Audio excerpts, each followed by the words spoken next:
ऐसे कर रहे हो जान दिलवा दुखा के, ऐसे कर रहे हो जान दिलवा दुखा के।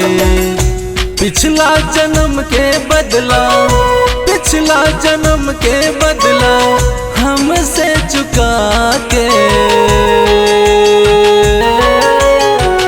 ऐसे कर रहे हो जान दिलवा दुखा के, ऐसे कर रहे हो जान दिलवा दुखा के।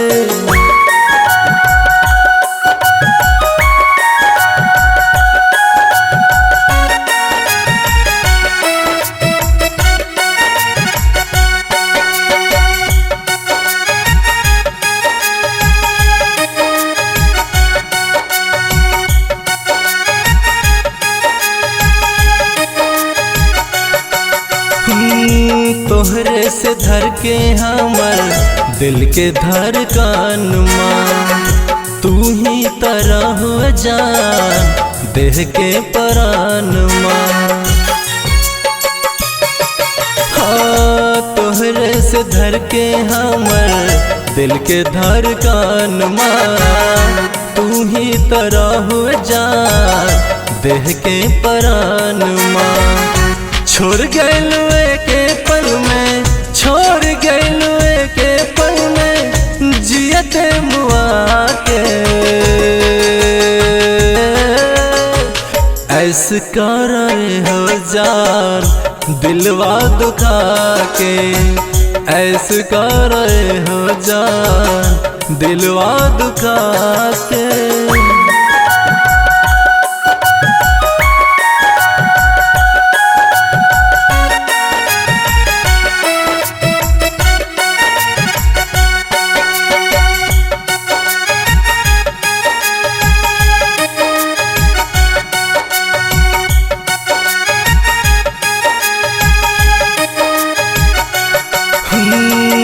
सोच ले न रही होके तोहरा से दूरी, ना जाने रहे तोहर कौन मजबूरी। हाँ सोच ले न रही होके तोहरा से दूरी, ना जाने रहे तोहर कौन मजबूरी। रमुआ के घेटी में तू, रमुआ के घेटी में तू फसरी लगा के, ऐसे कर रहे हो जान दिलवा दुखा के, ऐसे कर रहे हो जान दिलवा दुखा के।